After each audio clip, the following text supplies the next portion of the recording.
Halo sahabat nonton, siapa nih yang penasaran dengan kelanjutan cerita dari drama My Dear Nemesis? Yuk kita mulai jalur cerita kelanjutan episode 11 ya. Ternyata sebelum upacara bisnis dilakukan, Nenek Jion bertemu dengan Jion. Dan di sana, Jion mengatakan kalau Pak Ji-chol, si manajer penggantinya, telah mengundurkan diri. Hal itu dikarenakan setelah Jion mencari tahu perihal latar belakang Pak Ji-chol, ditemukan sebuah informasi bahwa ternyata dia telah melakukan nepotisme karena telah memperkenalkan keponakannya kepada wali kota Hana. Selain itu, fakta lain juga terungkap bahwa Pak Ji-chol itu telah banyak melakukan kejahatan. Semua hal ini diberitahukan kepada Nenek Jion. Nenek Jion kemudian bertanya apa maunya Jion sekarang. Jion meminta kepada neneknya itu untuk tidak mengusir Sujong, dan kedepannya jangan mengganggu dan menyakiti Sujong lagi. Nenek Jion tentu kesal dan marah mendengar ini semua. Jion juga mengatakan bahwa dia yang akan menyelesaikan proyek pembaruan. Nenek Jion pun akhirnya setuju, tapi dengan satu syarat. Jika proyek pembaruan sukses, maka Nenek Jion tidak akan mengganggu Sujong lagi. Tapi kalau proyek ini gagal, maka Jion yang harus melepaskan semua status dan hartanya dan pergi ke luar negeri. Apakah Jion sanggup? Maka karena itulah dalam acara bisnis pembaruan, Jion memperkenalkan diri sebagai penanggung jawabnya. Setelah itu Jion bertemu dengan Sujong dan mengatakan kepadanya untuk kembali bekerja lagi seperti biasa. Sujong tentu merasa bingung, kok bisa begitu?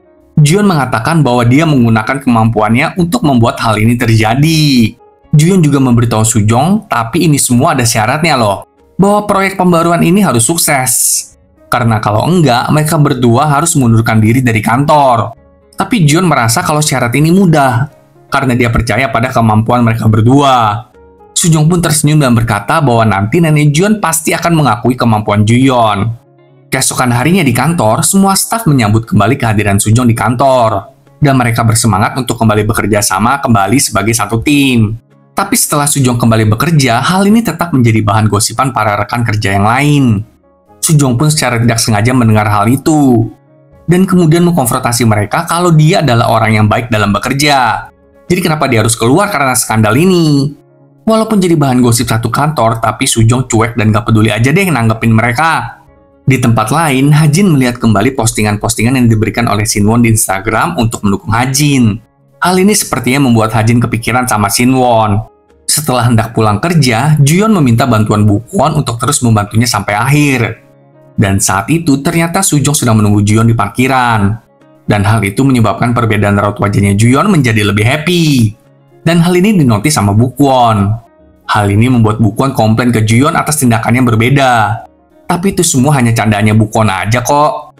Dia tentu sangat senang dengan Sujong. Karena dengan adanya Sujong, Bukwon mendapatkan waktu istirahat lebih lama. Di restoran Hajin, akhirnya Sujong dan Jion bisa makan bersama-sama. Di sana, Sujong menanyakan tentang kondisi Shinwon yang sepertinya sedang sakit. Tapi ternyata hal ini tidak diketahui oleh Hajin. Sujong menebak apakah mereka sedang bertengkar. Hajin hanya berkata kalau dia yang telah membuat Shinwon sedih, karena dia tidak bisa mencintai Shinwon seperti Shinwon mencintai dia. Hal ini dikarenakan Hajin masih belum bisa mempercayai pria karena perceraiannya. Sujong berkata kalau hal ini adalah hal yang wajar, karena Hajin pernah dilukai oleh pria yang telah dia percayai. Tapi Sujong juga berkata kalau rasa percaya itu kan bisa timbul karena kita mencintai orang tersebut. Hal ini membuat Hajin jadi berpikir, wah, semoga hubungan Hajin dan Shinwon bisa membaik ya. Keesokan harinya di kantor, Sujong menemukan bahwa Jion belakangan ini telah bekerja terlalu keras sampai tidak bisa beristirahat. Hal ini membuat Sujong jadi khawatir, dan kemudian menanyakannya kepada Bukwon. Bukwon pun akhirnya menceritakan alasan tindakan Jion yang seperti itu kepada Sujong. Sujong pun akhirnya pergi menghampiri Jion dan mempertanyakan hal itu kepada Jion. Kenapa dia mengiyakan syarat yang berat seperti itu? Jion hanya bisa berkata kalau dia itu bisa merelakan segalanya demi Sujong, karena Sujonglah yang diinginkannya. Jion meminta maaf karena tidak memberitahukan hal ini kepada Sujong. Sujong meminta Jion untuk tidak menanggung hal ini sendirian, dan mereka pun akhirnya berciuman. Keesokan harinya, Sujong bertemu dengan kenalannya dari perusahaan department store di Amerika. Dan di sana, Sujong ditawarkan untuk bekerja dengan temannya itu di Amerika, karena kerja Sujong yang diakui bagus. Temannya itu juga mengatakan kalau Sujong terus bekerja di Yongsu, hal itu tentu akan merugikan Sujong ke depannya. Karena skandal yang telah terjadi akan terus menghantui dan mencap Sujong hanya sebagai pacarnya Juyeon. Saat hendak membawa makan siangnya, seorang siswi hampir menabrak seorang anak kecil. Tapi untung aja Juyeon ada di sana dan menolong anak kecil itu. Tapi hal itu malah dipermasalahkan oleh orang tua anak kecil itu. Dan berita ini justru menjadi semakin heboh sampai masuk ke berita segala. Hal ini tentu saja akan berpengaruh ke proyek pembaruan yang akan rampung sebentar lagi. Juyeon memerintahkan Bu Kwon untuk mencari orang yang mengupload video tersebut karena dia merasa curiga. Dan benar aja, proyek pembaruan ini terancam gagal karena ada beberapa pihak yang membatalkan perjanjian dengan Yongsung. Sujong pun memohon supaya perjanjian ini tidak gagal dan bisa terus berjalan karena acara pembukaan itu hanya tersisa 3 hari saja. Duh, semoga bisa berjalan dengan baik ya acaranya. Di tempat lain, Juyeon berusaha bertemu dengan pihak acara pop-up store yang membatalkan janji. Dan di sana, Juyeon menyatakan alasan dan bercerita tentang kesulitan dirinya selama ini. Kalau selama ini dia tidak bisa menjadi jati dirinya sendiri. Namun ternyata orang itu mengenali Juyeon.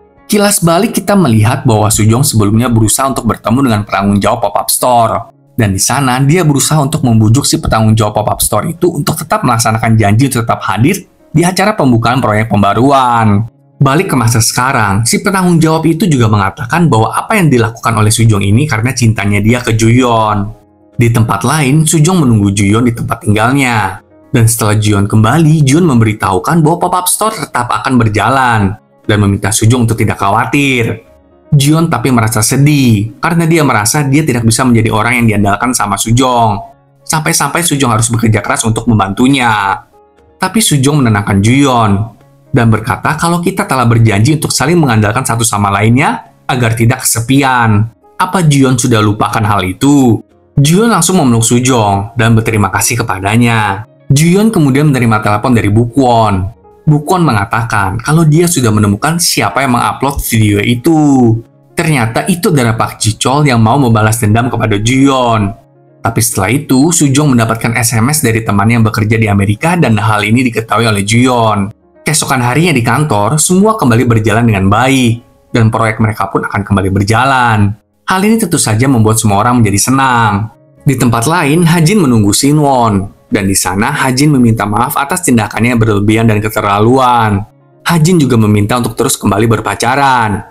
Sinwon menjawab kalau selama ini berpacaran dengan Hajin, dia mengalami banyak hal yang baru dan sangat mencintai Hajin. Tapi Sinwon malah jadi ketakutan akan hal itu. Dan berkata kalau mereka tidak bisa kembali berpacaran. Keesokan hari, pembukaan Yongsung Department Store yang baru akhirnya dilaksanakan. Dan banyak orang yang datang. Di depan mimbar pop-up store, Juyeon mengatakan kalau selama ini dia adalah penggemar dari pop-up store ini. Dan hal inilah yang selama ini membantu dia lari dari kenyataan di tengah-tengah keseharian yang menyesakan. Dan hal inilah yang membantu dia merasakan kebebasan dan kebahagiaan. Dan dia tidak kehilangan jati diri dia yang sebenarnya. Karena dia bersama dengan hal-hal yang dia suka. Dan menghimbau setiap orang yang ada di sana untuk menyukai semua hal yang kalian suka. Hal ini ternyata disaksikan juga oleh nenek Juyeon. Setelah itu, Juyeon bertemu dengan neneknya. Di sana, nenek Juyeon kembali marah-marah kepada Juyeon karena tidak bisa melihat posisinya. Juyeon berkata, kalau selama ini tuh dia selalu melakukan yang terbaik untuk bisa dicintai dan diakui oleh neneknya itu. Tapi sekarang dia sadar, kalau itu tapi bukan jati diri dia yang sebenarnya. Dan karena itu, dia ingin hidup sebagai Juyeon yang sebenarnya yang membuatnya bahagia. Juyeon juga meminta neneknya itu untuk menepati janjinya. Karena proyek ini sukses, sehingga neneknya tidak boleh mengganggu Sujong lagi. Dan neneknya itu bisa memecat Juyeon. Dan kemudian Juyeon pergi dari hadapan neneknya itu. Di tempat lain, para wartawan mengetahui keberadaannya Sujong. Dan kemudian ngerumunin Sujong dan menanyakan tentang hubungannya dengan Juyeon. Tapi untung aja Juyeon ada di sana dan melindungi Sujong. Mereka pun kemudian pergi. Di rumah, ayah Sujong mengetahui berita tentang anaknya dengan Juyeon. Dan menanyakan kepada Sujong apakah dia baik-baik saja. Sujong pun menjawab kalau dia baik-baik aja kok. Di kamar, Sujong melihat komen-komen yang diberikan oleh netizen terhadap berita yang tersebar. Dan hal ini jadi mengingatkan Sujong kembali akan pertemuan dengan temannya yang hendak menarik Sujong untuk bekerja ke Amerika. Kemudian setelah itu, Sujong bertemu dengan Juyeon. Dan di sana, Juyeon mengatakan kalau Sujong boleh pergi kapanpun dia mau. Wah, baru aja hubungan mereka berjalan dengan baik. Masa udah harus ditinggal pergi jauh sih? Gimana dengan ending mereka ini ya?